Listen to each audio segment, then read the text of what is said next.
Alhamdulillah wassalatu wassalamu ala rasulillah wa ala alihi wa sahbihi wa man wala. Assalamu alaikum wa rahmatullahi wa barakatuh. Mo tún kí ẹ̀yin ọmọ ìyá mi nínú ẹ̀sìn Islam káàbọ̀ lẹ́ẹ̀kan sí níbi tí àtijọ́ ń ṣe kan nínú àwọn iṣẹ́ tí Ọlọ́run bá gbé kọ́ wa lọ́rùn láti ṣe. Ó náà ni láti gbìyànjú láti júwe ọ̀nà fáwọn mùsùlùmí èyí tó yẹ kí wọ́n rìn tó jẹ́ ọ̀nà Allah subhanahu wa ta'ala tí í ṣe ọ̀nà kan ṣoṣo. Òun náà ni ọ̀nà al-Qur'an, ọ̀nà sunna, ọ̀nà ìlànà àwọn aṣíwájú rere tí wọ́n kọ́kọ́ ṣe ẹ̀sìn Islam pẹ̀lú Ànábì Muhammad sallallahu alayhi wa sallam. Nígbà tí Ọlọ́run bá lè kí Ọlọ́run sọ fún wa pé wa anna hadha sirati mustaqiman fattabi'uhu wa la tattabi'u subul. Mo lérò pé ó ti yé wa nísìn wípé nígbà tí Ghulam Ahmadu ń sọ fún wa wípé òun ò lábùkù, òun ò láṣìṣe, kò sẹ́ni tó tó bẹ́ẹ̀ láti mú àbùkù kan jáde nínú gbèsè ayé òun. A ti rí gbangba nísìn wípé ìkan nínú àwọn alábùkù, kódà amirul alabukuwiyin, òun náà ni Ghulam Ahmadu jẹ́. Torí wípé àgbọ́kẹ́nìkan sọ rú ẹ̀rí kéèyàn sọ pé òun ti dọmọ ọdún 65, òun ò sì kù síbì kan, kò sẹ́ni tó lè mú àbùkù èyí yòówó lè jẹ́, bó ti wí náà nìyẹn, min ayyi naw'in. Ẹ̀ka ẹ̀tún ka ní page 202 nínú ìwé Nuzulu al-Masih, Nuzulu al-Masih, ẹ̀wọ̀ nínú ìwé náà ẹ̀ bá bẹ́ẹ̀. Léyìí tó ń jẹ́ kó yé wa nísìn wípé ìpè àpèmára nígbà míì kéèyàn sọ pé bóun ti jẹ́ ni kò túmọ̀ kó jẹ́ bẹ́ẹ̀. Èèyàn lè máa sọ̀rọ̀ wípé kò dáa kéèyàn máa parọ́, kò dáa kéèyàn máa mutí, kò dáa kéèyàn máa ṣe ṣìnà, ká sì túwà onítọ̀hún yẹn kárí pé a bá gbogbo àwọn wà tí ò dá wọn yìí àbá lọ́wọ́ ẹ̀. So léyìí tó túmọ̀ sí pé ọ̀tọ̀ lọ̀rọ̀ ẹnu. So mo ti bẹ̀rẹ̀ ọ̀rọ̀ mi dáadáa pẹ̀lú wípé mi ò sọ pé Ghulam Ahmadu ń pè àwọn èèyàn pé ó yá irọ́, ó lẹ́tọ̀ọ́ kéèyàn máa parọ́, àsọ bẹ́ẹ̀. Ṣùgbọ́n àwa bá àwọn irọ́ gbàǹkọ̀gbì, àwọn ọ̀gá irọ́, àwọn jàdáàtù irọ́, àwọn àjìdáàdù irọ́, òun náà lábálẹ́nu Ghulam Ahmad. Àkọ́kọ́ ìta kọ́rídìmù nínú àwọn rọ́kàǹkà kó àwọn ìta ti sọ tẹ́lẹ̀, òun náà ni irọ́ sógúndogójì, irọ́ sógúndogóje, òun náà lábálọ́dọ̀ Ghulam Ahmad. Ìwé wọn kọ ìwé 40, ó ṣe di pé mẹ́rin yìí náà ó ṣe déédéé 40. Ọlọ́run nìkan ló ní màá ń pa yẹn, ọba tó ní wá òun ló lè sọ fún wa pé ìrun wákàtí 5 ó ṣe déédéé ìrun 50 wákàtí lójúmọ́. Ọlọ́run nìkan ló lè sọ bẹ́ẹ̀, ọmọ ẹ̀dá ènìyàn ò lè sọ bẹ́ẹ̀ àfi tá a bá rí ẹ̀rí tó fìdí ẹ̀ múlẹ̀. Àmọ́ kéèyàn ní mo sin Ọlọ́run jẹ́ ń bẹ̀ yẹn, irú ọ̀rọ̀ wérewère òun yẹn. Ọlọ́run kó ṣàánú wa, kó ṣe wa kó ń bí aburú ìjọ Ahmadiyya. Àti wípé a ti rí bí wọ́n ṣe ń pọ́n irọ́ lórí, bí wọ́n ṣe ń pọ́n jẹ́bẹ̀ lékìsà, pẹ̀lú máa gbìyànjú láti defend Ghulam Ahmadu wípé òun kọ́ ló náwó pension bàbá yìí tí wọ́n ní kó lọ gbà wá jẹ. Wọ́n ní ìmáàmù dín ní ẹ dákun, irọ́ ń parọ́ fúnrọ́, èké ń ṣèké fèké. Táni ìjọ Ahmadiyya ń tàn gan-an tí wọ́n rò pé àwọn lọ́gbọ́n lórí. Wọ́n ní kéèyàn lọ gbowó wá, ó lẹ́nìkan tẹ̀lé òun jáde, òun tàn yẹn wá fi wá ná gbogbo owó náà tá máa lọ́wọ́. Ó wá sọ̀dọ̀ ó yasu ẹ̀gbẹ́ débi pé kò máa ń tó yẹ kó lè ṣe, kò tún wá padà sílé kó lọ sọ fara lé wípé nǹkan báyìí ló ṣẹlẹ̀ sí mi o, ìmáàmù dín ló dá mi lọ́nà o. Kódà nígbà tó fẹ́ fọ́ orí mi dànù mo tó yọ̀ǹda owó náà fún àgbọ̀rú ẹ̀. Ó wá kọjá sí lóòdì kejì tí ó ti ń lọ ń ṣiṣẹ́ tó ń gba kọ́ọ̀ mélòó lóṣù, ó ń gba 10 rupees àbí 15 rupees lóṣù. Ṣé wọ́n ní tàlàfọ́jú ń tàn tó lóhùn sùn, ta ni ò wá ti yé nílùú ibi tó lọ tí ò ṣe pé wọ́n ti ṣiṣẹ́ owó kan dè ń bẹ̀, tí irú owó bẹ́ẹ̀ yẹn sì wà lọ́wọ́ ẹ̀ nígbà tán ni kó lọ gba owó pension náà, owó pension yẹn. Bóyá àwọn méjèèjì bóyá wọ́n jọ pín owó náà máwọ́ ni, Allahu a'lam. Ṣùgbọ́n kí ìjọ Ahmadiyya kan dákẹ́ pẹ̀lú wèrèwèrè yẹn, tá a bá tiẹ̀ máa túmọ̀ tó ṣẹlẹ̀, ó túmọ̀ sí wípé kí wọ́n lọ mọ̀ wípé àfọ́nufọ́ra láti kó ìtí wọ́n ń rọ́ sí wa lẹ́nu nínú àwọn irọ́ èyí tí ó ń tọ́ka sí pẹ́ni tó ń sọ rú ẹ̀ kò bẹ̀rù Ọlọ́run, kódà kò tiẹ̀ nílàkàyè gan, tó rò pé báwọn èèyàn yòókù ṣe bóun ṣe gọ̀tó òun náà làwọn èèyàn yòókù gọ̀tó, kí wọ́n má rọ́ yẹn sí wa nínú làkàyè mà torí ànígbàrú ẹ̀. A bẹ̀rẹ̀ ọ̀rọ̀ nípa àwọn irọ́ Ghulam Ahmadu níbi dídá àdàpà irọ́ máa al-Qur'an, rírọ́ Qur'an, rírọ́ àyà Qur'an, ìmáfítì sínú al-Qur'an pé Ọlọ́run sọ báyìí. Mo ní ìsọ pé Ọlọ́run sọ báyìí nínú al-Qur'an tí Ghulam Ahmadu ń sọ bẹ́ẹ̀, kò yẹ kí ìjọ Ahmadiyya gbìyànjú àti defend ẹ̀. Nínú àwọn ẹ̀sùn tá a fi kàn án ni pé ó mú àyà kan wá, ó mú àwọn àyà Kùránì wá bí àyà yawma ya'ti rabbuka fi zulalin minal ghamam. Ọlọ́run ò sì sọ bẹ́ẹ̀ ní Kùránì, ọ̀tọ̀ ní bọ́lá ń ṣe sọ̀rọ̀ ẹ̀, mo ti ṣàlàyé ẹ̀ síwájú. Ó tún nínú àwọn àyà Kùránì tó kà bóun ti ka ti ṣe ó ní unzuru madha qala Allahu fil Qur'anil karim la yujadu azlama mimman iftara ala Allahi mimman iftara alayya wa ana uhlikul muftariya ajalan wala umhiluhu. Nínú tó tẹnu ẹ̀ jáde ní ọ̀tọ̀ sí ní bí Ọlọ́run bá lè kí ọlá bó ṣe sọ ọ̀rọ̀ ààrẹ sínú Al-Qur'an. So a sọ fún wa pé èèyàn kì í máa rọ Al-Qur'an.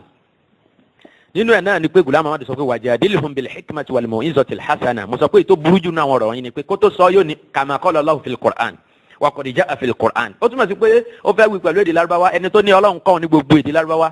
lálẹ́ ọjọ́ kan ṣoṣo. Àgbọ́rú ẹ̀rí kéèyàn gbé ìmọ̀ sọ̀kalẹ̀ látọ̀run láì ṣe ànábì Ọlọ́run.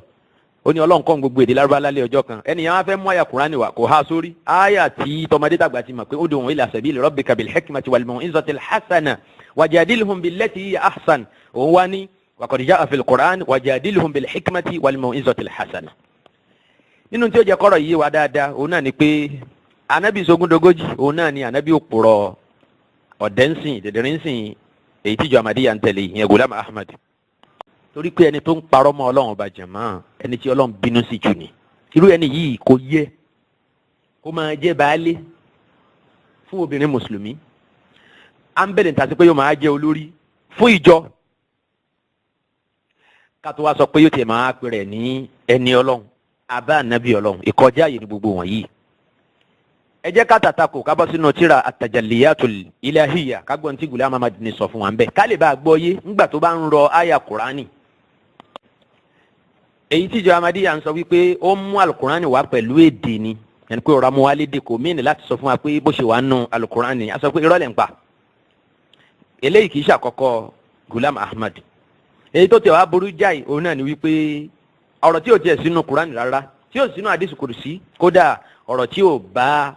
làákàyè mo bèlè náà sí pé yóò bá bẹ̀rù Ọlọ́run ọba mu Ghulam Ahmad ó sọ. Irú àwọn ọ̀rọ̀ wárawàra báyìí wérewère báyìí tí ò sí níbì kankan nínú ẹ̀sìn Islam yálà nínú Hadith walau kana mawdu'an tí ò sínú al-Hadithul Qudsi tí ò sínú al-Qur'an kódà àwọn afọ́n tafsir wọn tó bẹ̀ kí wọ́n sọ rú ẹ̀ Ghulam Ahmad yóò sọ pé Ọlọ́run ló sọ bẹ́ẹ̀. Ẹ jẹ́ abọ́ sínú tírà at-tajalliyatul ilahiyya page 2 kí ló sọ bẹ́ẹ̀. Ó ní fattaqullaha alladhi haqqaqa li kulla dhalika walladhi lahu at-tasarrufu was-saytaratu ala kulli dharratin fil 'alam anna li insani al-hurubu minhu. Ẹ wá gbọ́ Ghulam Ahmad sọ pé innahu subhanahu wa ta'ala yaqul dájúdájú Ọlọ́run ọba àlékeọlá ọba mímọ́ ọba ọlọ́lá gíga ń sọ wípé inni sawfa ati mutakhaffiyan kal-lusus ya rabbi sallim ya rabbi. Ghulam Ahmad sọ pé Ọlọ́run ọba àlékeọlá ọba ọlọ́lá gíga sọ wípé ẹ̀rí yàmá téèyàn bá sọ pé Ọlọ́run ọba àlékeọlá sọ báyìí wípé a ti máa rò pé nínú Al-Qur'ani ló ti fẹ́ mú ọ̀rọ̀ náà wá àbí ó ti ẹ̀kéré tán nínú al-Hadithul Qudsi. Àmọ́ kí ni Ghulam Ahmad mú wa fún àpò Ọlọ́run sọ ó ní Ọlọ́run ní inni dájúdájú èmi Ọlọ́run ẹ jẹ́ n sọ fún yín lẹ́yọ̀ kọ̀ọ̀kan inni dájúdájú òun Ọlọ́run sáòfà Ọlọ́run Ghulam Ahmad ló ń sọ eléyìí kì í ṣe Ọlọ́run tiwa sáòfà àti mutakhaffiyan èmi Ọlọ́run ó padà máa yọ wá kal-lusus gẹ́gẹ́ bí adigunjalè. Ọlọ́run ní òun ó padà máa yọ wá gẹ́gẹ́ bí àwọn olè tí yọ wọlé. Ṣé rí báyìí nísìn yẹn ni pé ẹnìkan kan ò ní rí náà rí Ọlọ́run yóò fara pamọ́ débi pé yóò yọ wọlé. Ghulam Ahmad wá rí ní tí yóò fi Ọlọ́run wé àyàfi olè. Tá bá ń sọ̀rọ̀ nípa àkídà ìjọ Ahmadiyya torí mi ò tí ì sọ gbogbo tí mo ń sọ lájọ mi ò tí ì sọ̀rọ̀ àkídà. Àbá padà ń sọ̀rọ̀ nípa ìgbàgbọ́ ọjọ́ Ahmadiyya a máa tẹ̀síwájú a máa wí ọ̀rọ̀ ilé ẹ̀kùnrin àtàwọn ọ̀rọ̀ míì tó ṣe léyìn nìkan o àtàwọn ọ̀rọ̀ míì tó jọ eléyìí ibi tí Ọlọ́run Ghulam Ahmad ti ń yọ wá bí olè a máa sọ lẹ́kùnrẹ́rẹ́ ṣùgbọ́n ẹ jẹ́ kí n fi máa báyìí ní tí mo fẹ́ lò ń bí yìí náà ni pé ǹjẹ́ inú Kùránì lọ̀rọ̀ yìí wá èèyàn màyá mi ǹjẹ́ mẹ́nu Hadith Qudsi kankan inú Bíbélì la ti máa rú eléyìí tani Jésù ó dé lóru bí olè àárí eléyìí inú àkọsílẹ̀ ẹ̀sìn Islam kankan ṣé ìtó túmọ̀ sí wípé gbogbo àdáparọ́ ìtìjọ Ahmadiyya ń pa wípé Ghulam Ahmad gbà tó mú àwọn àyà yẹn wá tó ń kọ́ wọn ní kọ̀kúkọ tó ń pè wajadilhum bil hikmati wal mau'izatil hasana tani kò mí ni àní ó mí ni ẹ̀ ọ̀gbẹ́ni yìí kadhab ni òpùrọ́ ni ẹni tó ń parọ́ mọ́ Allah subhanahu wa ta'ala ni. Tẹ́ bá ní ó fẹ́ mú Kùránì wá ń bẹ̀ yẹn kò kàn há dáadáa àbí kẹ́kọ̀ọ́ míì láti mú wá gẹ́gẹ́ bí Ọlọ́run ṣe kọ sínú alukur'an ó fẹ́ mú wá pẹ̀lú èdè títí ẹni ó dáa ṣénu kur'an lélẹ́yìn náà wà tó ń sọ fún wa pé innahu subhanahu wa ta'ala yakul inni sawfa ati mutakhafiyan kallusus. torí ìdí eléyìí kíjọ Ahmadiyya lọ mọ̀ wípé awo sọ̀dọ́ o bẹ́ẹ̀ sì ni àsùnmọ̀ndẹ̀rẹ̀ bíi ti ànábì òpùrọ̀ tí wọ́n ń tẹ̀lé ànábì stupid yẹn tó ń sọ pé Ọlọ́run sọ pé òun Ọlọ́run máa yọ wá bí olè bíi ti báwo kò rí nǹkan míì fi Ọlọ́run ọba zuljalali wal ikram láti fi wé àyàfi kó wá fi Ọlọ́run ọba Allah subhanahu wa ta'ala kó máa fi wé olè. ìwé tá a pè ní àtàjẹlíyàtul ìlàhíyà yìí page 2 ni mo ti ka ọ̀rọ̀ yẹn jáde fáǹfààní àwọn tí wọ́n gbọ́ yélédè òyìnbó dáadáa ẹ̀ka nínú ìwé ẹ̀ tó pè ní divine manifestation ok ó ní wọ́n tú ìwé àtàjẹlíyàtul sí èdè òyìnbó ẹ wo page 3 ń bẹ̀ ó ní can man run away from God who has control over every speck and particle? He says that he will close instantly like thieves do. Abẹ́rẹ́ ó ní Ọlọ́run ọba àlekẹ́lá sọ pé he will close instantly like thieves do. Gẹ́gẹ́ bí àwọn olè ṣe máa ń ṣe òun Ọlọ́run náà òun máa yọ wá gẹ́gẹ́ bí àwọn olè wálé yẹ́yàzú bílà Ọlọ́run kó ṣe wa kúrò níbi àwọn òròrí kúfùrù báyìí nípa ọba tó dá gbogbo ẹ̀dá tí ó sì lágbára láti panirun àti láti fìyà jẹni nígbẹ̀yìn. bẹ́ẹ̀ sì ni pẹ̀lú gbogbo eléyìí tá a sọ yìí Ghulam Ahmad ló ti sọ fún wa tẹ́lẹ̀ wípé irọ́ pípa ó dàbí kéèyàn ṣe kèfèrí pẹ̀lú Ọlọ́run bí kéèyàn fẹ̀sìn Islam sílẹ̀ kó lóun ò ṣe mọ́ ó ṣe déédéé ẹ̀ṣẹ̀ tó ń bẹ fún irọ́ pípa. òun gá jẹ́ kó yé wa pé innal kadhiba ummul khaba'is rí irọ́ tẹ̀ ń wò yẹn òun ní ìyá gbogbo àwọn ẹ̀ṣẹ̀ ẹni pé ní bá ń parọ́ yóò jalè ẹni tí ń parọ́ kò ní parọ́ mẹ́yìn nìkan ó lè padà parọ́ mọ́ ọba adẹ́dà subhanahu wa ta'ala. nígbà tí Ahmadiyya sọ wípé Ọlọ́run kan náà kọ́lá johnson àwọn àti àwa mùsùlùmí níbẹ̀rẹ̀ ọ̀rọ̀ mi gẹ́gẹ́ bí mo ṣe sọ nínú àwọn àkọọ́lẹ̀ kan tó ti ṣíwájú ẹ rí i pé ọ̀rọ̀ yẹn lóòótọ́ kò jìnnà sóòótọ́ Ọlọ́run kan náà kọ́lá johnson irun kan náà kọ́lá jọ ń kí àwẹ̀ kan náà kọ́lá jọ ń gbà hajj kan náà kọ́lá jọ ń ṣe anábì kan náà kọ́lá jọ ń tẹ̀lé wàláhì bó ṣe rí nìyẹn lóòótọ́ kódà alukurani kan náà kọ́ làjọ nígbàgbọ́ nù ẹ̀ ìjọ Ahmadiyya gbàgbọ́ wọn dá yàtọ̀ gédégédé ni. nínú ọ̀rọ̀ Ghulam Ahmad tó sọ nínú ìwé ẹ̀ tó pè ní Nuzulul Masih page 51 ìgbà tí wọ́n fi ẹ̀sùn kan Ghulam Ahmad wípé ìwọ ọ̀gbẹ́ni yìí ó mú àwọn ọ̀rọ̀ kan nínú àwọn ìwé oníwèé ó wá ń fi ń tì sọ́dọ̀ ààrẹ tó ń pè ní plagiarism bí odidi sentence àbí kẹ́ odidi passage Ghulam Ahmad ó yọ jáde nínú ọ̀rọ̀ lọ́rọ̀ bí inú Maqamatul Hariri àtàwọn ọ̀rọ̀ míì bẹ́ẹ̀ yóò wá pè ní wáhíù tọ́lọ́run bá lékè ọlá fi ránṣẹ́ sóhun ṣé Ọlọ́run ló lọ ń jí màkọ́mà rí wò kó tó fi wáhíù ránṣẹ́ sí Ghulam Ahmad a'udhu billahi minash shaitanir rajim. Ghulam Ahmad kàkà kó dìfẹ́ǹdì alukur'ani kó sì jẹ́wọ́ wípé bẹ́ẹ̀ ni ọ̀rọ̀ yẹn wà nù Maqamatul Hariri lóòótọ́ ìbára yẹn torí pé òun ti ka màkọ́mà òun ti jẹ́ yóò òun ti mú ló jẹ́ kó máa kó sínú lágbárí bẹ́ẹ̀ yẹn ló ṣe ń wọnú wáhíù máa ń lọ́wọ́ kó sọ bẹ́ẹ̀ ó ní law istakhrajtu ó ní law istukhrijat min al-Qur'an al-karim al-ibarat wal-amsal al-fasiha التي وردت في قصائد الشعراء الجاهليين لصارت قائمة طويلة. ó ní tóun náà ó ní táwọn ọ̀jọ̀gbọ́n àwọn onímọ̀ tí wọ́n bá fẹ́ mú àwọn ìbára tó wà nù Kùránì àtàwọn òwe tó wà nù Al-Kùránì tó sì já sí wípé àwọn akọrin jahili àwọn sọ̀rọ̀sọ̀rọ̀ wọn síwájú ká Ànábì sallallahu alaihi wasallam tó dé gẹ́gẹ́ bí òjíṣẹ́ Ọlọ́run òun ni wọ́n máa lu àwọn ọ̀rọ̀ náà tí Ọlọ́run padà wá lò nù Al-Kùránì tó fi ránṣẹ́ sí Ànábì Muhammad sallallahu alaihi wasallam. Ghulam Ahmad sọ wípé òun ò bá rí líìsì tó wọn ò bá mú jáde báyìí kì bá gùn gbànàgbànà ni ìyẹn ni pé alukurani náà kó àwọn ọ̀rọ̀ míì Ọlọ́run náà lọ yá àwọn ìbára míì Ọlọ́run náà lọ lu àwọn ìbára míì tó jásí pé àwọn múrò lè kọ́ ìsì àwọn ni wọ́n ń lò tẹ́lẹ̀ àwọn Labid ibn Rabi'a àwọn ni wọ́n ń lo ọ̀rọ̀ yẹn tẹ́lẹ̀ àwọn shu'ara jahiliyun yẹn àwọn ni wọ́n ń lò àwọn khalsa àwọn khutaba wọn bíi Qass ibn Sa'idat al-Iyadi àwọn ni wọ́n lo ìbára yẹn pé àwa bá nu Kùránì Ghulam Ahmad ń fi ẹ̀sùn kan Kùránì náà wípé tẹ́ bá sọ pé òun lọ plagiarize ọ̀rọ̀ ọlọ́rọ̀ a jẹ́ pé ẹni láti accuse Kùránì náà nìyẹn pé Ọlọ́run lọ plagiarize ọ̀rọ̀ àwọn Ummul Qaisi ẹ̀yàn ẹ̀yà mi náà Islam ṣe rí pé Ghulam Ahmad ń wá kúfúrú àwọn ọjọ́ yìí ó ti dá ọ̀ràn burúkú sílẹ̀ léyìí tí ìjọ Ahmadiyya ò lè tán tí wọ́n fi fàyè yìí sílẹ̀ téèyàn bá jẹ́ Ahmadi kò ní yé kojú ìṣòro lọ́dọ̀ àwọn mùsùlùmí lókun ìgbà tí ń bá ń fi rẹ̀ ti sára ẹ̀sìn Islam kákú pè ní Ahmadiyya ká mà pé ẹ̀sìn kan ló ń jẹ́ bẹ́ẹ̀ bá a ṣe rí Baha'iyya Bahaiya yára wọn kó nu ẹ̀sìn Islam níṣòro púpọ̀ pẹ̀lú Bahaiya. Bẹ́ẹ̀ sì ni ìjọ Ahmadiyya nínú ìjọ tí ìjọ Ahmadiyya ò fi lọ́rùn sílẹ̀ ní Bahaiya wa.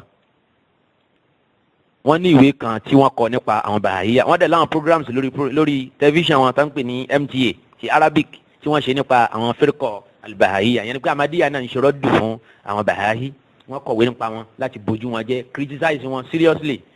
Ẹ̀dá kan wọ́n á gbàgbé wípé yàrá nasu kafaka kàmá tarọ kọfà ghayrika. Bó ṣe ń rí pàkó ní pàkọ́ tó ń wò ó lẹ̀ ni, àbíkẹ́ ó yọ ọgùn, àbíkẹ́ ó tààtà, bẹ́ẹ̀ làwọn èèyàn náà rí tiẹ̀ náà. Ẹnu àbùkù tó fi kan àwọn èèyàn kan yẹn wọ́n á fi rú ẹ̀ kàn wọ́n náà lókun ìgbà tí irú àbùkù tó fi bú àwọn ènìyàn bá ń bẹ lára tiẹ̀ náà. Ghulam Ahmad sọ pé Kùránì náà plagiarize ọ̀rọ̀ ọlọ́rọ̀. Ghulam Ahmad láti lè defend ara ẹ̀ wípé òun ò jí ìbára jáde láti inú Maqamatu Hariri àti Hamazani. Ìyẹn dẹ̀ ní kéèsì yẹn à ń padà bọ̀ wá bẹ̀ inshallah ta'ala ńgbà tá a bá ń sọ̀rọ̀ nípa wípé báwo ni ipò Ghulam Ahmad nínú èdè Lárúbáwá gan. Torí nínú tẹ́ ẹ máa gbọ́ lẹ́nu Dr. Tìmẹ́yìn lọ́dọ̀ wa Nàìjíríà ń bí àwọn local champion yẹn òun náà ni pé Ghulam Ahmad ó mọ èdè Lárúbáwá, kódà Lárúbáwá yàtọ̀ fún èdè kálukú ń sọ. Ó mọ èdè náà débi pé kò sẹ́ni tó lè bá fi gagbága, kò sẹ́ni tó lè kọ́run tó ń kọ, kódà tó bá tún sọ Urdu gan, Urdu jinlẹ̀ àrí.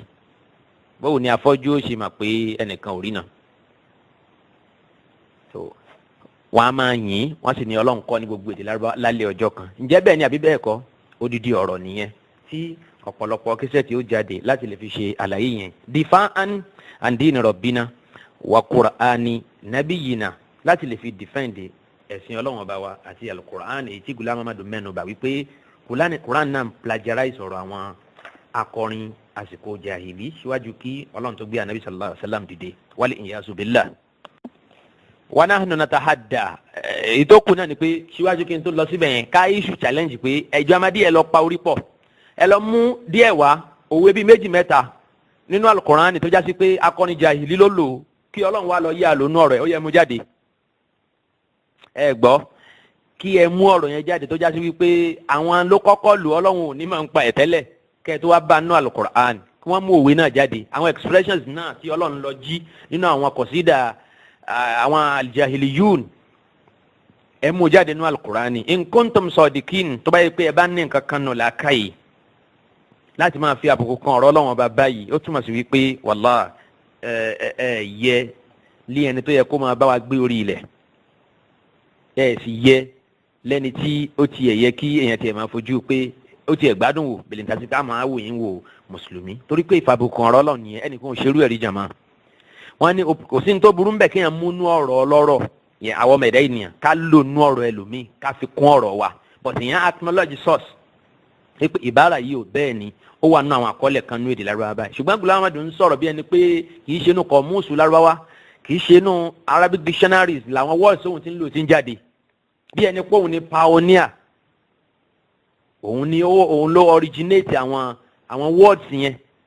Tẹ́sí ni kò rújú, gbàtà bá padà débẹ̀ ẹ máa rí, tẹ́ bá gbé ọ̀rọ̀ Hariri ń gbòmí sẹ́gbẹ́ kan, tẹ́ gbé ọ̀rọ̀ Ghulam Ahmad sẹ́gbẹ́ kan, ẹ ti mọ̀ yìí pé èwo ló jáde láti inú ara wọn nu méjèèjì. Ghulam Ahmad òun gan fúnra ẹ̀ gan ká béèrè lọ́wọ́ ẹ̀ pé ó dáa, ó lóun á fún wa ní list tó gùn nínú àwọn ọ̀rọ̀ tí al-Qur'an náà mú nínú ọ̀rọ̀ àwọn akọni jahiliyun, ẹni kó mú list yẹn kí ló wá dé tí ò mention fún wa, torí pé ẹni tí sọ̀rọ̀ ti ṣe bẹ́ẹ̀ ńlá Ghulam Ahmad sí, ó ní kò sí irú òun nù mà, kó mú jáde fún wa kì bá dáa kó sọ, ó kàn fẹnu dáràn sílẹ̀, ó sì dá wàhálà síra ẹ̀ lọ́rùn, kì í ṣòun nìkan, ó dá sáwọn ọmọ ìyá ẹ̀ tí wọ́n já wọn ọmọ lẹ́yìn yẹn náà, ó dá sí wọn lọ́rùn. Nínú àwọn àdáparọ́ ọ̀rọ̀ èyí tí Ghulam Ahmad tó dápa mọ́ al-Qur'an tí ṣe tírà Ọlọ́run ọba wa Allah subhanahu wa ta'ala, òun ni ọ̀rọ̀ tí ó wà nínú ìwé ẹ̀ tó pè ní Tadhkiratu Shahadatayn, ẹ wo page 55 paragraph tó wà lókè yẹn náà ni. Ghulam Ahmad sọ wípé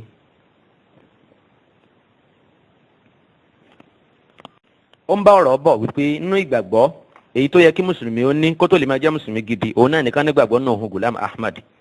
Ó ní la yas'u ahadan illa idha taraka al-haya'a mutlaqan wa sara waqihan, àyàfẹ́ ní tí kò bá ní ìtìjú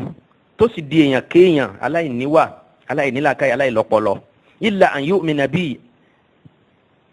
àyàfi kí mùsùlùmí náà kó nígbàgbọ́ nú òun Ghulam Ahmad kama amana bi nubuwwati nabi, gẹ́gẹ́ bó ṣe nígbàgbọ́ nú ìjà nàbí Ọlọ́run ànábì Muhammad sallallahu alayhi wa sallam. ìyẹn ni wípé Ghulam Ahmadu ní ìgbàgbọ́ tá a ní sí ànábì gẹ́gẹ́ bí ànábì Ọlọ́run náà la gbọ́dọ̀ ní sí al-Masihul Maw'ud tí í ṣe òun Ghulam Ahmadu náà àyàfi illa idha taraka al-haya'a mutlaqan wa sara waqihan àyàfi tí orí yẹn bá ti dàrú tí ò ní làákàyè tí ò ní tìjú nìkan ló kù ní ó tako òun Ghulam Ahmadu gẹ́gẹ́ bí ànábì Ọlọ́run. ó tẹ̀síwájú ó ní ala takfi li isbati da'waya ó ní ṣé ò tó ni láti lè tiẹ̀ fìdí múlẹ̀ wípé Ọlọ́run ló rán òun Ghulam Ahmadu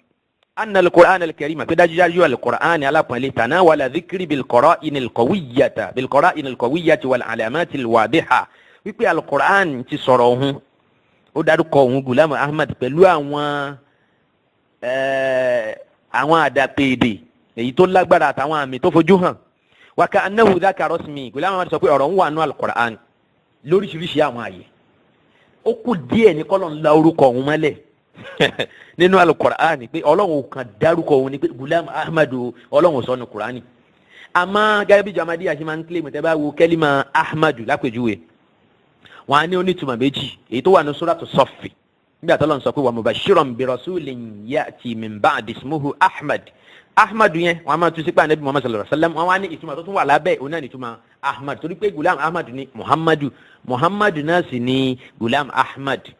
so torí náà ńkọ́ Ahmadu yẹn bí ẹni pọ́lọ̀ ń dárúkọ Ghulam Ahmadu ní Qur'an náà ni abẹ́rẹ́ nǹkan bẹ́ẹ̀ yẹn irú àwọn àtúmọ̀ tí ó sọ pé wà ní Qur'an nìyẹn tó pè ní al-qara'inul qawiyya àti al-alamatul wadiha tó ló ń tọ́ka sí pé Ọlọ́run dárúkọ òun ní Qur'an ó wá dàbí ẹni pọ́lọ̀ ń tiẹ̀ dídì lárúkọ òun mọ́lẹ̀ kó kan láàmọ́lẹ̀ ni ẹ̀rí ó dàbí kó kan láàmọ́lẹ̀ ni waliyasu billah kọ́lọ́n kó ṣọ́lá káyìí wa. Kí ni Ghulam Ahmadu ń sọ nínú Al-Qur'ani ó lọ́pọ̀lọpọ̀ àyà Qur'ani sọ̀rọ̀ ń pa àhún gẹ́gẹ́ bí Ọlọ́run ò ṣe lárúkọ Abubakar mọ́lẹ̀ nínú Al-Qur'ani àmọ́ Ọlọ́run sọ̀rọ̀ ẹ̀ńbẹ́ Ọlọ́run sọ̀rọ̀ Ghulam Ahmadu náà bẹ́ẹ̀ ń bọ́ Ọlọ́run ti sọ́kẹ́ ó ní Ọlọ́run ní siratal ladhina an'amta alayhim ghayril maghdubi alayhim ok siratal ladhina an'amta alayhim ó ní níbẹ̀ yẹn àyà yẹn gangan ló ń sọ wípé òun Ghulam Ahmadu ń bọ̀ nígbẹ̀yìn ayé gẹ́gẹ́ bí àwọn mùsùlùmí ṣe ń ṣàdúrà pé Ọlọ́run kó tọ́ wa sí ojú ọ̀nà kó ṣe wá nìkan náà àwọn jàmáà al-Masihul Maw'ud tí ṣe Ghulam Ahmadu Ọlọ́run dákun má ṣe wá bẹ́ẹ̀ o waliyasu billah àbẹ́ rí ṣe rí pé Ọlọ́run dárúkọ ẹnu Qur'an lóòótọ́ astaghfirullah alazim mi ń ṣẹ̀fẹ̀ ni mo ń ṣàwàdà ni o ṣé bọ́lọ́run ṣe dárúkọ yẹn náà al-Qur'an nìyẹn ńgbà ọ̀nà wo ni àyà yẹn gbà rí létí mọ́ ìgbà tó Ọlọ́run dárúkọ tiẹ̀ pé òun ni alladhina an'amta alayhim ó wá sọ pé Ọlọ́run wá sọ gbogbo àwọn mùsùlùmí tí ò bá gbà fún àwọn ni Ọlọ́run pè ní al-maghdubu alayhim ad-dallun àbẹ́rẹ́ bó ṣe ń tú Kùránì fún wa n tó tú sínú tírẹ̀ tó pè ní Ijazul Masih nìyẹn tó lóun tú Suratul Fatiha ní tú tí ẹnìkan ò lè bá wọn tí ẹnìkan ò lè fi gbága pẹ̀lú òun àìmọye ìgbà ní fi ṣe fáàrí nínú àwọn tírà yìí ẹ dákun ta ló wà lè bá a túrò eléyìí jama tí ẹ bá ń ṣe wèrè tó ní kò sẹ́ni tó lè ṣe wèrè bíi tòun ẹ dákun ọlọ́mọdé ká ṣe wèrè ní kálukú ń gbà ládùúà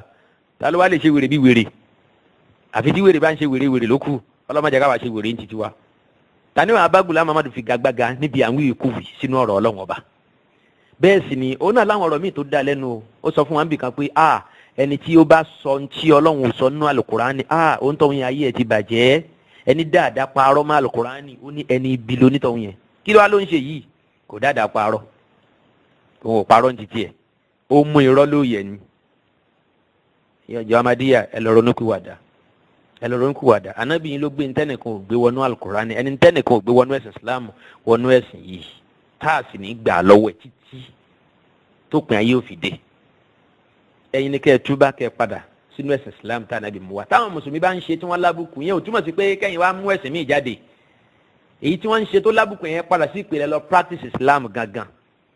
gẹ́gẹ́ bí Ọlọ́run ṣe fi rán Ànábì sallallahu alaihi wasallam ẹnìkan ìdí ẹnìkan lọ́wọ́ tó lójú ọ̀run tẹ̀yẹ fò láì farakanra ẹ̀ṣẹ̀ ẹ̀sìn Islam àmẹ́wò ní ká lọ tẹ̀lé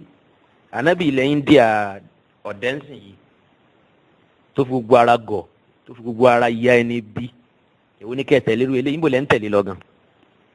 Ghulam Ahmadu sọ pé Ọlọ́run dárúkọ òun ní Al-Qur'an níbo ni mo wà ẹ̀yàn mayami mo wà nínú tírà Tazkiratu Shahadatayn page 55 ó ní amal ahadith rárá àwọn hadith Qur'ani ó ní Qur'ani ò la orúkọ mi mọ́lẹ̀ panyapanya ṣùgbọ́n ó dà á pè púpọ̀ débi pé Ọlọ́run sọ̀rọ̀ mi lókè ó sọ̀rọ̀ mi nísàlẹ̀ ó sọ̀rọ̀ mi láàrin Al-Qur'an bákan náà rádìsì ti tiẹ̀ ó ní faqad warada fi hasmu qaryati bi kalimati Qadian orúkọ ìlú òun Ghulam Ahmadu ti wáyé nù àdìsì Ànábì pẹ̀lú wípé Ọlọ́run pẹ̀lú òun ní Qadian so Qadian yìí ní Qadian ṣẹgbọ́ o Qadian tù ṣẹgbọ́ bó ṣe wà kẹ́límà tí Ghulam Ahmadu fún wa nìyẹn Qadian ó ní ó wà nù àdìsì Ànábì so Qadian tù túmọ̀ Qadian Qadiyan ṣé gbọ́ mo ṣe pé Qadiyan kadiatu Qadiyan. Ẹ mọ̀ ìyá mi gbogbo àwọn tí wọ́n bá jẹ́ ẹni aburú àwọn tó ṣùrọ̀ ránṣẹ́ tí wọ́n wá láwùrà àwòrán ẹni rí tó náà máa ka Kùránì yóò máa ka Fátíà yóò máa kírun yóò máa wí láwàní bí wọ́n ti ṣe nìyẹn lọ́pọ̀lọpọ̀ gbà yẹn kà tán ọ̀pọ̀lọpọ̀ àwọn gùlátù sùfìyà àwọn ẹni bínú àwọn oníṣúfì àwọn ọ̀tá Ọlọ́run tí wọ́n sọ àlùmọ́ Nabi sallallahu alaihi wasallam nù púpọ̀ ẹ̀rí bí wọ́n ti ṣe nìyẹn wọ́n ní wá láwòrán ṣètọ́nù wọ́n ní wá níwọ̀ ẹni tó wá gbé ìwé míì kalẹ̀ tó ní káwọn yẹn máa ka Kùránì mà àbí tó ní ká máa kírun mọ́ wọ́n wà wọn náà mú tí ó jọ ti ẹ̀sìn Islam púpọ̀ wọ́n wà á wọ ọ̀pọ̀lọpọ̀ àwọn ọ̀rọ̀ oríṣiríṣi wọ́n á tú Al-Kùránì bó ṣe wù wọ́n ṣé èyí tá à ń kà yìí nísìn ǹjẹ́ ó jọ bí ẹni pọ́lọ̀ ń dárúkọ Ghulam Ahmad nínú Kùránì ǹjẹ́ àdì òjò orúkọ Ghulam Ahmad wà nù àdìsí Ànábì sallallahu alaihi wasallam eléyìí ọ̀rọ̀ tó jìnnà sí òtítọ́ òun náà ni nínú ìwé tí a lò nínú àwọn kíṣẹ́ẹ̀tì mi tí mo pè ní Ànábì elépè Ghulam Ahmad ìyẹn ìwé Akibatu Atam torí pé ìwé náà kún fún ọ̀pọ̀lọpọ̀ ibú àti èpè àwọn ọ̀rọ̀ burúkú bí kò máa pè yàn ń ṣe ìtọ́n bí kò máa pe àwọn èèyàn kan ní ẹ̀gbin kò máa pè wọ́n ní ẹlẹ́dẹ̀ tó ń kó gbẹ̀jẹ̀ lákìtàn. nínú tírà Akibatu Atam page 228 Ghulam Ahmad sọ ń bẹ̀ wípé walmulahaz ó nínú téèyàn ó lè fòye gbé anna kalimata kadi'a ó ní pé gbólóhùn kadi'a ẹ̀rí kadi'atu ó ní ìlú òun tó wà nù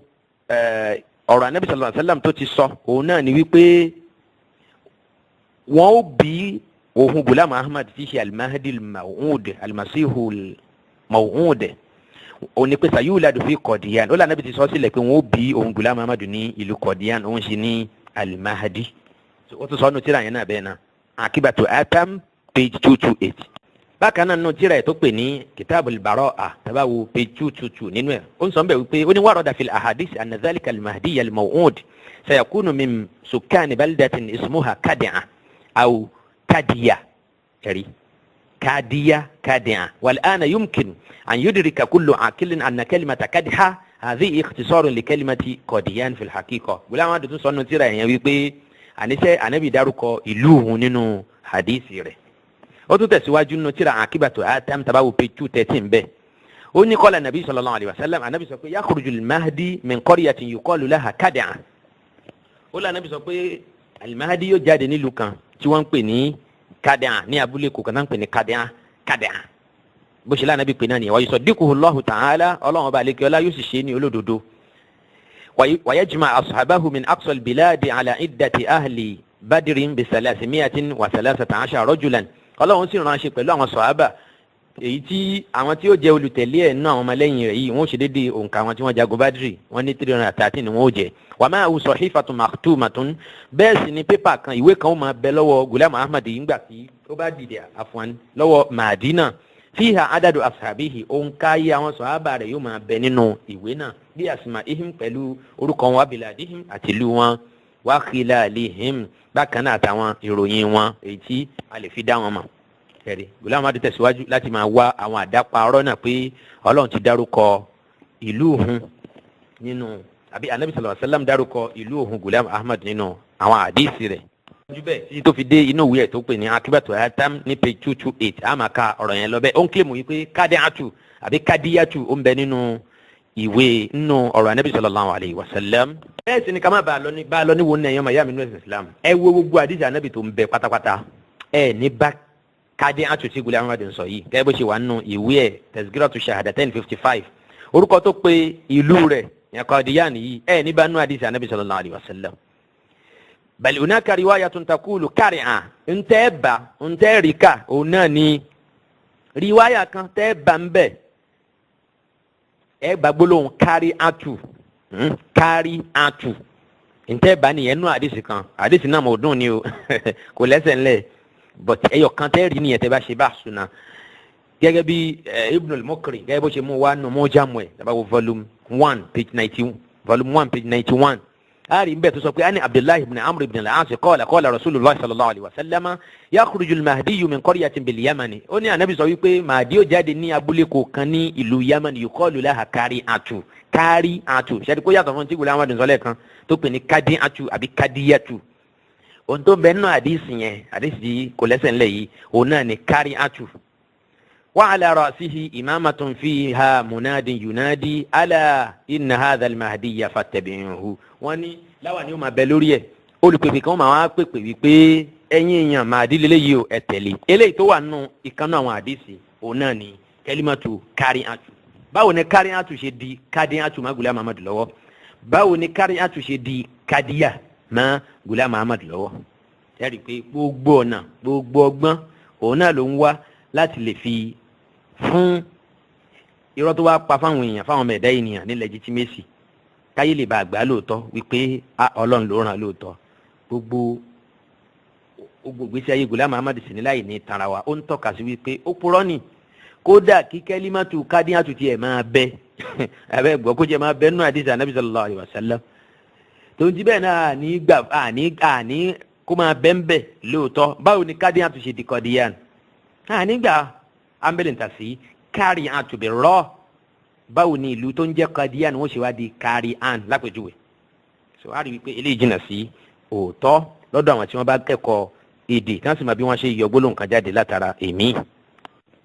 àti wípé tabati ẹ̀kúkú wo hadith anabi sallallahu alayhi wa sallam èyí tí wọ́n fi hadith tí wọ́n fi ti sọ́dọ̀ anabi èyí tí àwọn ìjọ Ahmadiyya tí wọ́n kò tí wípé anabi sallallahu alayhi wa sallam sọ pé alimami al-Mahdi yóò jáde ní ìlú kan bó ṣe wà ń bẹ̀ ni pé yakhruju al-Mahdi min qaryatin bil-Yamani yuqalu laha Kari'an ẹ̀yọ́ máa yá mi lẹ́sìn islam ṣé Yamani ni Kadian wà ìbéèrè mi tún nìyẹn ṣé Yamani ni Kadian wà ǹjẹ́ ìlú Yamani Yemen lẹ́ni ṣé ibẹ̀ ni Kadian wà kí ni bá tán pọ̀ Yamani pẹ̀lú Kadian ṣùgbọ́n Ghulam Ahmad tó bá nígbàgbọ́ nù kankan tó fẹ́ fìdí ẹ̀ múlẹ̀ fáwọn èèyàn kí wọ́n gbàgbọ́ ó ṣeé ṣe kó pe òpó tí wọ́n fi concrete tí wọ́n fi ṣe ó ṣeé ṣe kó pè ní gold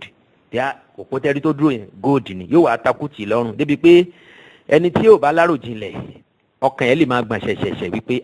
ṣé é ṣe pé mi ni mò ń ṣíwó lóòótọ́ ó má lè máa jẹ concrete kó jẹ́ pé gold ni irú yẹn tí Ghulam Ahmad jẹ́ nìyẹn. nítorí nígbàgbọ́ yìí ní wọ́n ti mọ̀ pé Ànábì dárúkọ Yemen kàkà kó wá fi ọ̀rọ̀ yẹn sílẹ̀ bẹ́ẹ̀ kó gbà bẹ́ẹ̀ wípé ìpìlú tèmi jìnnà sí Yemen kò lè jẹ́ pé Kadian yìí ni Ànábì tiẹ̀ ń wí mo sọ pé àdìsí yẹn sọ dọ̀yìn fún di o ṣùgbọ́n ká má gbàgbé pé lọ́dọ̀ ìjọ Ahmadiyya kódà bá àdìsí bá jẹ́ dọ̀yìn fún àwọn tí bí wọ́n ti ṣe ń titi wọn wọn ni dọ̀yìn fún ṣe dọ̀yìn fún lọ́dọ̀ títà wọn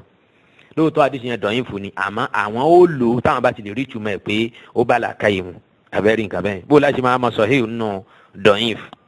Al-Qur'ani tí afa Ghulam Ahmad sọ fún wa wípé Ọlọ́run ò dárúkọ ìlú òun gbanyanpanyan nínú ẹ̀ òun ló ń tẹsẹ̀ bọ́sẹ̀ bẹ́ẹ̀ ni òun ló ń ti ẹsẹ̀ bọ́sẹ̀ ó tún tẹ̀síwájú kò fi máa nú àdìsí nìkan ó nínú Al-Qur'an nìkan Ọlọ́run ti dárúkọ ìlú òun Ghulam Ahmad báwo ló ṣe wí ẹ lọ sínú ìwé ẹ̀ tó pè ní Izalatul Awham page 152 tí bá ti ń dárúkọ tíra Izalatul Awham kẹ́lẹ́ mọ̀ pé volume èyí tí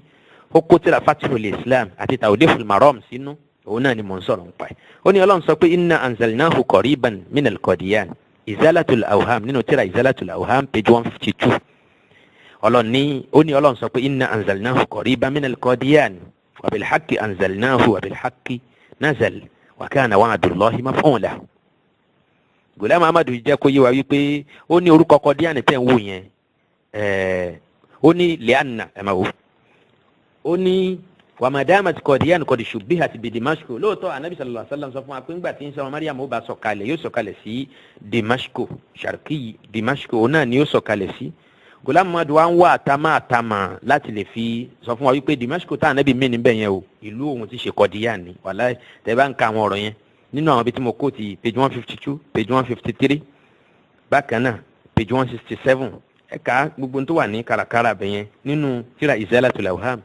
èyí ó máa ka àkàrẹ́rìn ni torí pé Ànábì dárúkọ Dimashq wọ́n dárúkọ Yemen nínú àdìsí dọ̀yìn fún títẹ̀ kan àrí pé Yemen pẹ̀lú Qadian pẹ̀lú India àwọn àjọṣe déédéé ara wọn wọ́n jìnnà síra wọn Ànábì tún dákọ Dimashq ń bomi Ghulam Ahmad tún fẹ́ twist yẹ ó fẹ́ twist the word Damascus Dimashq ó fẹ́ twist yẹ láti lọ pè ní Qadian ó ní Qadian l'Ànábì gbà lérò pẹ̀lú ó ní ìlú Qadian l'Ànábì gbà lérò pẹ̀lú Dimashq ń bẹ̀ yẹn torí pé Ànábì omi ní orúkọ ìlú yẹn gangan abẹ́rẹ́ gbogbo ẹni tí ó bá bá ẹ̀sìn jẹ wàhálà ìfún wọn ti ṣe nìyẹn kò ní fún yín ní ìtumọ̀ tó hàn nínú Al-Qur'an pé Ọlọ́run sọ báyìí Ànábì sọ báyìí báwọn mùsùlùmí gidi ṣe nìyẹn pàápàá jùlọ mùsùlùmí Ahlus-Sunnah wal Jamā'ah àwọn ní ibà Kùránì jẹ́ àwọn ní ibà Al-Qur'ani jẹ́ wọn bá túmọ̀ Kùránì jẹ́ bá Ànábì ṣe tú báwọn sàhábà ṣe tú òun náà ni wọ́n ṣe ṣàlàyé ẹ̀ àwọn bí ká ti rí ká máa mú àwọn ìtumọ̀ burúkú jáde látara abẹ́ ọ̀rọ̀ Ọlọ́run tí Ọlọ́run ò tiẹ̀ gbà lérò rárá ọ̀dọ̀ àwọn onísúfí bẹ́ẹ̀ sì ni súfí ni Ghulam Ahmad náà mo ṣe sọ bẹ́ẹ̀ ti ṣe mà ẹ̀ tún padà máa mà sí súfí ni ọ̀kan nù wọn ni tó bá bú àwọn onísúfí torí pé wọn àgbà fún ni torí àwọn náà wò pé àwọ̀ tún yá wèrè ju tàwọn lọ o àwọ̀ ò sọ pé ànábì mi wà lẹ́yìn ànábì sallallahu alaihi wasallam ìwọ tún pèrè ní ànábì Ọlọ́run ní tí ó jẹ́ káwọn onísúfí mi gbà fún ilẹ̀ India ń gbà yẹn nìyẹn àmọ́ wèrè jọ ń bẹ lágbárí gbogbo wọn ni ìyẹn àwọn onísúfí nílẹ̀ India ń gbà yẹn torí pé ṣìrìkìyàtì tó wà lọ́dọ̀ ọ̀pọ̀lọpọ̀ àwọn yòókù náà kò ṣeé kó ni. so mùsùlùmí sunna àwọn ni kì í tú ọ̀rọ̀ Ọlọ́run ní ìtùkùtù wọn á fi ìtumọ̀ tí Ọlọ́run bá gbà lérò nínú Al-Qur'an bí wọ́n bá ṣe ní màá ń pa ìmọ̀ òun náà ni wọ́n gbé jáde.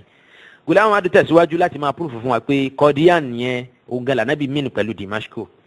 ó tún wá sọ fún wa wípé ó ní ànábì lo Damascus ní ala sabilil isti'ara ẹ wo page 152 náà tíra Izalatul Awham pé ànábì kan ya kẹ́límà Damascus lónìí ní tó fẹ́ gbà lérò gangan ní Qadian ó ní li'anna isma Qadian laysa maktuban fi ayyi kitabin min kutubil hadith ṣẹgbọ́n nísìnyí wala fil Qur'anil Karim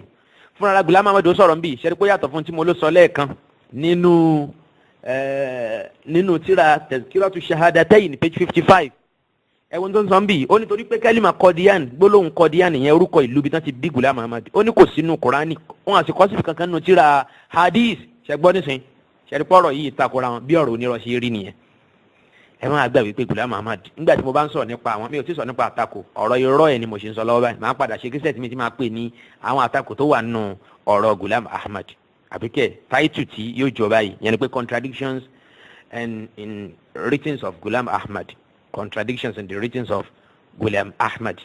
so ìtumọ̀ yẹn yóò túmọ̀ bẹ́ẹ̀ yálà lédè òyìnbó àbíkẹ́ ní èdè Yorùbá insha Allah ta'ala òun ló sọ fún wa ní ibẹ̀ yẹn wípé ó ní ẹni tẹ́ bá rí tọ̀rọ̀ ẹ̀ tí ń takora ẹ mọ̀ pé majnun ni ó ní èèyàn onísọ̀rọ̀ kọ́rọ̀ méjì ẹ̀ máa wá takora àfi kó jẹ́ wípé wèrè ń dààmú ń tọ̀hún yẹn ẹ̀dá kò ṣe rí pé wèrè ń ṣe wèrè Ghulam Ahmad nísìn òun ló fọ́ inú ara ẹ̀ dára ẹ̀ lẹ́jọ́ tí bá kó àwọn ọ̀rọ̀ ẹ̀ wá tó sọ nípa kí ọ̀rọ̀ máa takora àti bó ṣe burú sí yóò yà yín lẹ́nu pé ṣé òun náà ló sì tún ń sọrú eléyìí jáde lẹ́nu ẹni tí ọ̀rọ̀ ẹ̀ ń takora wọn kó tó máa sọ pé ẹni tí ọ̀rọ̀ ẹ̀ bá ń takora wọn wèrè ló ń dààmú onítọ̀hún yẹn ó ní onílàákàyè kan ò ní máa sọ̀rọ̀ kọ́rọ̀ ẹ̀ máa takora wọn ó ní ẹni tẹ́ bá ti tọrọ ń takò ẹ ti mà pé kàdáàbù lónítọ̀hún yẹn òpùrọ́ ni ẹ dákun ṣẹ̀rí pé àwọn ọ̀rọ̀ yìí ń takora wọn nísìn lẹ́ẹ̀kan sọ fún wa nínú tíra Tazkiratu Shahadatayn ó ní orúkọ òun bẹnu àdìsí Ànábì sallallahu alaihi wasallam kò Ọlọ́run ò lámọ́lẹ̀ nínú Kùránì ṣùgbọ́n ó sọ̀rọ̀ ẹ̀ púpọ̀ lọ́pọ̀lọpọ̀ pẹ̀lú àwọn àlàyé díẹ̀díẹ̀ tí ó jẹ́ kí n máa pè ìlú òun Ghulam Ahmad lọ́n sọ ń bẹ̀ yìí àmọ́ gbà tó dénú tíra yìí Izalatul Awham page 152 ó ní kẹ́límà Qadian kò sínú Kùránì kò sí sínú àdìsí Ànábì kankan ó ní àmọ́ ìlẹ̀hàmù ohun tóun rí gbà àwọn àmì sí tóun rí gbà ti jẹ́ kóun máa pè ìtumọ̀ Damascus yẹn òun náà ni Ọlọ́run mí ní ìtumọ̀ èyí tó fojú hàn yẹn ìlú tá ń pè ní Damascus nílẹ̀ Lárúbáwá lénìí ó ní Ọlọ́run mí ní ẹ̀ ntọ́lọ́run mí ní pé Ọlọ́run mí ní pé òun ó gbé ẹnìkan dìde ní ìlú kan ẹ má wulẹ̀ jẹ́ kí n máa ka Lárúbáwá ẹ̀ torí bó ṣe wà nínú page 152 nìyẹn ẹ̀ kà síwájú bẹ́ẹ̀ nínú tíra Izalatul Awham pé Ọlọ́run lóun ó gbé ẹnìkan dìde tí ó jẹ́ ànábì gbẹ̀yìn ayé ìyẹn òun Ghulam Ahmad ní ìlú kan tí ìlú yẹn ìwà àwọn èèyàn nílùú yẹn yóò dàbí ìwà àwọn ará Qadian abẹ́rù àbí ìwà àwọn èèyàn nílùú Qadian yẹn yóò dàbí ìwà àwọn èèyàn nílùú Damascus. Inna lillahi wa inna ilayhi raji'un. ó wá mú àyà Kùránì títí ẹ̀ sọ́ba Kùránì ẹ̀ ó ní òun lọ́lọ́wọ́n balẹ̀ kí ọlá fi sọ fún un ilham òun pé inna anzalnahu qariban minal Qadian ẹ̀rí ṣe inna anzalnahu fi Lailatul Qadr inna anzalnahu àwọn ọlọ́wọ́n bá la sọ Ghulam Ahmad kalẹ̀ sí àyè ibì kan tó súnmọ́ Qadian abẹ́rẹ́ nǹkan ó tún ní qariban minal Qadian síbì kan tó súnmọ́ Qadian wọ́n bí yẹn nílùú kan ó jáde nílùú yẹn ó ní ọlọ́run tí wọ́n fẹ́ sọ kalẹ̀ ọlọ́run wá sọ kalẹ̀ sí ìlú kan tó súnmọ́ bẹ́ẹ̀ yẹn kí ni gbogbo wérewère yìí gan-an ẹ̀rígbẹ́dẹ́lẹ́ ìjú tó búkọ lọ ọlọ́run kó ṣàánú wa kó má jẹ́ kí nǹkan ṣe làkàyè wa wàláhì kí Ahmadiyya lọ mọ̀ wípé ara tí yóò jẹ́ kí mùsùlùmí gidi ó tẹ̀lé Ghulam Ahmad lélẹ́ yìí torí pé a ti rí pé wérewère tó ń bá káàkiri yìí kò ṣàǹfààní kò tiẹ̀ bá làkàyè mu rárá tó ń tẹnu ẹ̀ jáde kò jọ̀rọ̀ ọmọlúwàbí kò jọ̀rọ̀ èèyàn tó gbádùn so báwo la ṣe wá tẹ̀ lọ́bọ̀ jẹ́ko ìdí nìyẹn táwọn èèyàn ṣe tẹ̀lé ànábì yín ànábì stupid tẹ́lẹ̀ ń tẹ̀lé yẹn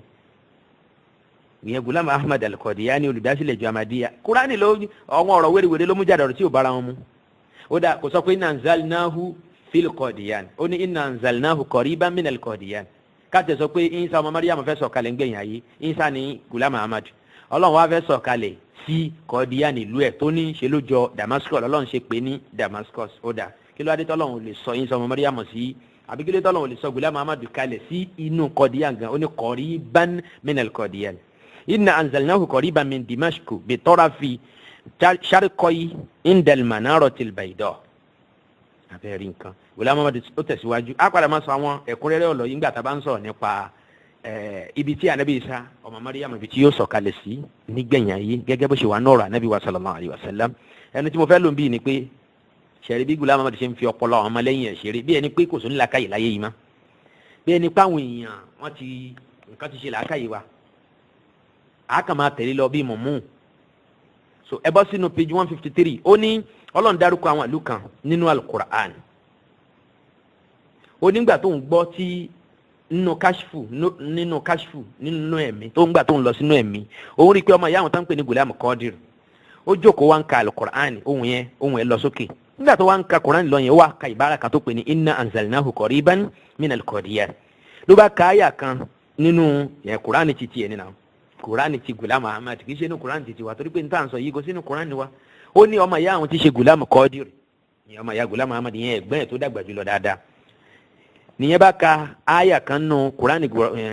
Ghulam Ahmad èyí tó sọ pé inna anzalnahu qariban minal Qadian ó ní wà bí sima'i hadhihi al-kalimat istagrabtu jiddan ìgbà tó ń gbọ́ gbólóhùn yìí tí ọmọ ìyá àwọn ka àyà yìí jáde nù Qur'an ṣe ló ṣeun lè mọ̀ gan ló ń bá ní wa qultu hal ismu al-Qadian maktubun fil Qur'an al-Karim ṣé Qadian wà nù Qur'an ni faqala na'am ó ní ẹ̀gbọ́n bá dáhùn lóhùn ẹ̀gbọ́n òṣì ló bá dáhùn lóhùn ló sọ pé bẹ́ẹ̀ ni ha huwa maktubu orí ni wọ́n kọ síbẹ̀ Qadian wà nù Qur'an ẹ máa gbọ́rọ̀ yẹn ọmọ ìyá mi ní ẹ̀sìn Islam o nígbà tí Ahmadiyya bá sọ pé kẹ́límà Qadian wà nù Qur'an ó tún débò míì wọ́n tún ní kò sí nù Qur'an Ghulam Ahmad ní ó ń bẹ́ẹ̀ bẹ́ẹ̀ ńgbò tó yá ó tún ní kò sí bẹ́ẹ̀ ẹ tún máa wọ̀ ọ̀nà tó gbà fìdí ẹ̀ múlẹ̀ pé ó ń bẹ́ẹ̀ nù Qur'an gan ó ní wípé ó ní ọmọ ìyá wọn bá sọ fún wọn pé ó wá wò ní kẹ́límà Qadian lọ́lọ́ nǹkan síbi fahina alqaitu nazratan nígbà tó ń lọ wò علمت أن العبارة الإلهامية نفسها مكتوبة فعلا في منتصف الصفحة اليمنى تقريبا من القرآن قولي لهم بارك بي الله ما كلمة قديان سنو قرآن لوتو يعني كي الله سأقول إنا أنزلناه قريبا من القديان قولا ما سأقول إنه فيشن أريو يجلو جو أيه للي يشارك بي تيه باجي جيكو جيسون إياما لالا كالا لجوهم يباني أنه تومو غاريسون تو ألون لالا يبون هو أنه كانغا لا يسيه بيجي مبه كونتا ويه كوتو سون غالو تيكو سنو أبو لو تيكو سنو أدو so Ghulam Ahmad máa bẹ́ẹ̀ mi òkùnkùn lò àti máa rírì kúrì lọ́sàn ó ń fa kó máa rírì kúrì nínú káṣífù ẹ̀ nínú ilhamu ẹ̀ nítorí lélẹ́yìí wọn ló ń kọ́ sínú Kùránì bóun ṣe rí báyìí ó kà tó parẹ́ kúrò bẹ́ẹ̀ ni ó lọ́ máa pé ìbára yẹn wà nínú Kùránì pé inna anzalnahu qariban minal Qadian ṣẹ́ẹ̀rì ní sìnjámà ẹ̀yàmá mi nọ́ọ̀sì Islam kódà nínú tí Ghulam Ahmad gan tó ń gánà gbàgbọ́ ni pé ẹni bá fi kún al-Qur'ani kèfèrí ló ń tọ̀ yẹn ẹ dákun ó dára ẹlẹ́jọ́ ní sàbí ò dára ẹlẹ́jọ́ lárúbáwá sọ pé jada al-qasiru anfa jada al-qasiru anfahu fún rẹ̀ náà ló gé mú ààrẹ lárúbáwá máa ń sọ pé ala nafsiha janat al-barakish ala nafsiha janat barakish yẹn ni pé ààrẹ náà ló fèsì ṣe òun náà ló dájú ààrẹ ó ní òun rí i pé ìbára yẹn wà nù Kùránì fakultu fi nafsi naam lòun bá sọ nù ọkàn òun lójú nù vision tó wọ́n yẹn pé innasma Qadian maktubun fil Qur'an al-Karim fil waqi definitely and certainly ó ní lóòótọ́ ni orúkọ Qadian orúkọ ìlú òun Ghulam Ahmad ó ń bẹ nínú al-Qur'an wakultu lòun bá sọ wípé inna asma salasi mudunin wípé orúkọ àwọn ìlú mẹ́ta maktubatun fil Qur'an al-Karim bi ihtiram Ọlọ́run dárúkọ àwọn ìlú mẹ́tẹ̀ẹ̀ta yẹn nínú al-Qur'an pẹ̀lú àpọ́nlé Ọlọ́run pa àwọn ìlú náà lé púpọ̀ kí làwọn ìlú náà ay Makkah wal Madina wa Qadian ó ní kana dhalika kashfan urituhu qabla iddati awamin ó ní eléyìí òun náà ni ìmísí tí òun rí gbà látọ̀dọ̀ Ọlọ́run tọ́lọ́run fi hàn òun ní nǹkan bí ọdún mélòó sẹ́yìn ẹ̀yìn mọ̀yá mi ẹni pé gbogbo ọ̀rọ̀ pé Qadian wà nù Kùránì àbó wà nù àdìsí ṣẹ́rí pé àlá lásán ni àlá lásán ni lọ́dọ̀ Ghulam Ahmad ní tí wọ́n bí ìdíjọ Ahmadiyya lé lórí lélẹ́yìn irọ́ àti káàtì tí ò sínú Al-Kùránì bọ̀ nù ẹ̀ bí Ahmadiyya bá sọ̀rọ̀ fún yẹn gbé yẹ̀wò dáadáa ìdí nìyẹn tí mo sọ pé gbogbo ọ̀pọ̀lọpọ̀ nǹkan wọ̀nyí wọn tó bẹ̀ kí wọ́n sọ síta máa ń lé ní àfitẹ́ bá tọ́ wọ́n bọ̀ wọ́n lọ fún ọ̀tọ̀ ní tí wọ́n ń sọ Islam pèpè sí di wà dáadáa Islam ṣàpọ́nlé obìnrin Islam pèpè sí di ká máa pààyàn ká máa wà terrorism ohun tá ń sọ nìyẹn symposium lọ́tún lọ́sì seminar fún peace lórí ọ̀rọ̀ peace òun náà ni wọ́n ń organize káàkiri lẹ́kọ̀ọ́ ní Ìbàdàn ní Ìlọrin ní London òun ìjọ Ahmadiyya ń ṣe káàkiri tí ó jẹ́ kí àwọn òyìnbó pàápàá jùlọ òyìnbó ìjọba Gẹ̀ẹ́sì tí wọ́n bá daṣẹ́ pọ̀ lánàá tó dé wọn aládé ìjà ànábì Ọlọ́run torí òyìnbó ló sọ Ghulam Ahmad ànábì òjò ànábì Ọlọ́run rárá kódà kò ju ẹni rí kódà kò ju ẹni rí kò jọ nǹkan kan tó tiẹ̀ dá rárá àti rárá kò kí burúkú ni. wọ́n ń ṣe gbogbo àwọn programs wọ̀nyí kí ọwọ́ àwọn àtijọba òyìnbó lè bá wọra wọn torí pé nínú tó òyìnbó ń sáré káàkiri fún lẹ́nì òun náà ní báwo ni peace ó ṣe reign peace náà ṣẹ̀dẹ̀kọ́ lóyìnbó fẹ́ kó reign bí ó ṣe kí wọ́n mọ̀ pé àwọn ò lè jàǹfààní àìreign peace. wọ́n ń fẹ́ yí Islam padà fún wọn fẹ́ sìn Islam tí ò ní nígbàgbọ́ nínú jihad èyí tíjọ Ahmadiyya sì ṣe nìyẹn pé kò sí jihad èyí tíjọ Tabligh ṣe nìyẹn pé kò sí jihad ẹnìkan ọ̀bẹ nìkan jà wọn àbá kógun wọ̀lú yín ẹ̀dẹ́nu lẹ̀kẹ́ máa wù náà ni àlàyé àtẹ̀kúnrẹ́rẹ́ ọ̀rọ̀ yẹn mi ti ráyè ẹ̀ nísìnyí inshallah ta'ala a máa sọ́ngbà tàbá ń sọ nípa Ghulam Ahmad àti jihad èyí tí ẹ̀sìn Islam mú wa. so wọ́n ń ṣe gbogbo kan wọ̀nyí láti lè fi lọ́kàn láti lè fi wọ ọkàn àwọn èèyàn nílùú òyìnbó iná àdẹ̀lẹ́ fi rí i pé ìjọ Ahmadiyya lè máa flourish díẹ̀díẹ̀ ní London àtàwọn ìlú mi nítorí ọ̀pọ̀lọpọ̀ náwó nára wọn àti sọ fún ìjọba òyìnbó pé ẹ̀sìn Ahmadiyya lẹ̀sìn tó wà peaceful jù òun gan ni the true Islam. àwọn òyìnbó náà wọ́n ń propagate Ahmadiyya wọ́n bẹ̀rẹ̀ sí ní bá wọn present yẹn wọ́n gbà wọ́n láyè láti ṣe tó wù wọ́n lórí ilẹ̀ wọn nítorí pé wọ́n mọ̀ pé kò sí èṣe kan kò sí ìpalára kan tí Ahmadiyya lè mú bá wọn torí pé wọ́n ti finish Ahmadiyya wọ́n ti finish lórí Ahmadiyya ẹ̀sìn kan ni tí ò sí ọ̀nà kankan tó gbà fẹ́ fi defend rẹ̀ wọ́n ó máa tẹ̀lé òyìnbó lọ ẹ̀yin ọ̀pọ̀lọpọ̀ symposium tí wọ́n sọ ǹjẹ́ gbọ́ ń bẹ̀ pé inna dina inda Allah Islam ẹ dákun ẹ lọ download ọ̀pọ̀lọpọ̀ àwọn symposium yẹn ẹ download àwọn seminars yẹn ọ̀pọ̀lọpọ̀ oríṣiríṣi àwọn ìpàdé Masroor Ahmad khalifa àjọ Ahmadiyya tèmi àti àwọn ìjọba òyìnbó yálà ní Germany àbí Canada àbí Tokyo àtàwọn ibi tó ń lọ káàkiri tó ń ná ẹgbẹ̀gbẹ̀lẹ́gbẹ̀ owó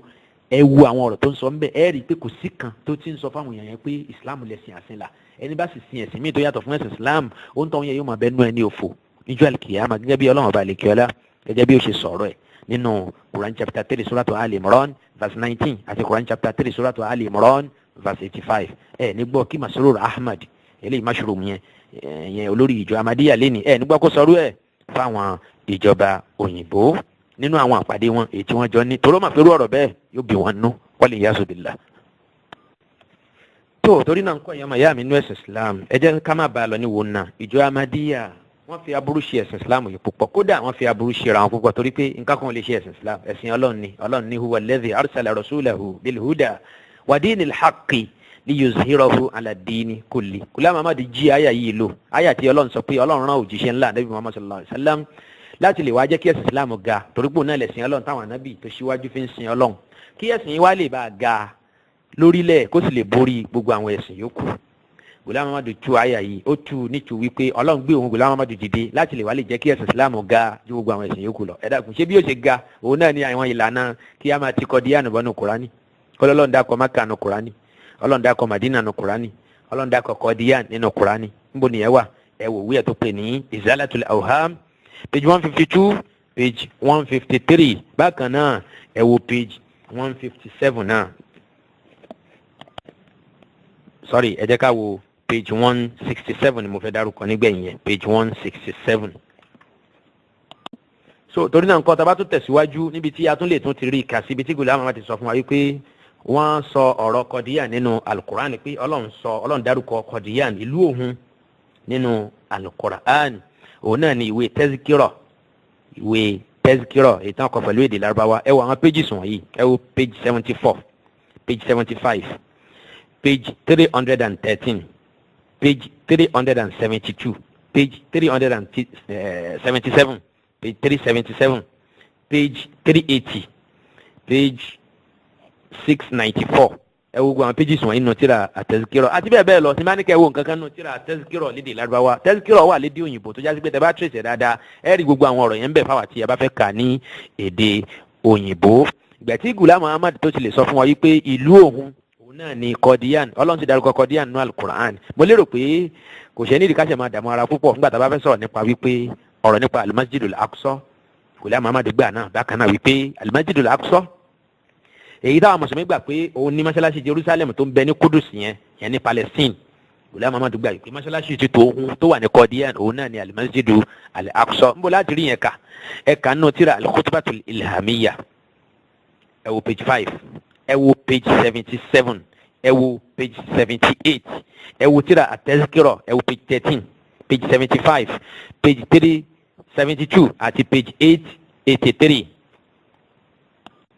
inshallah ta'ala nítorí kí ọ̀rọ̀ yẹn má gùn kọjá bí ó ṣe yẹ òun náà ni mo ṣe fẹ́ dá dúró ń bì. tó bá tún dìgbà míì a máa tẹ̀síwájú ní abala bíi ti abadé yẹn. eléyìí tó ń jẹ́ kan nínú àwọn gbàǹkọ̀gbì irọ́ èyí tí anabi ìjọ Ahmadiyya, anabi òpùrọ́ yẹn tí orúkọ yẹn jẹ́ Mirza Ghulam Ahmad, èyí tó pọ̀ fáráyé, tí àwọn òpònú èèyàn nínú àwọn aláìlárò jinlẹ̀ tí wọ́n sì tẹ̀lé. àbí Allah kó ṣọ́ wa kúrò níbi aburú ìjọ Ahmadiyya. subhanaka Allahumma wa bihamdik, ashhadu an la ilaha illa anta, astaghfiruka wa atubu ilayk.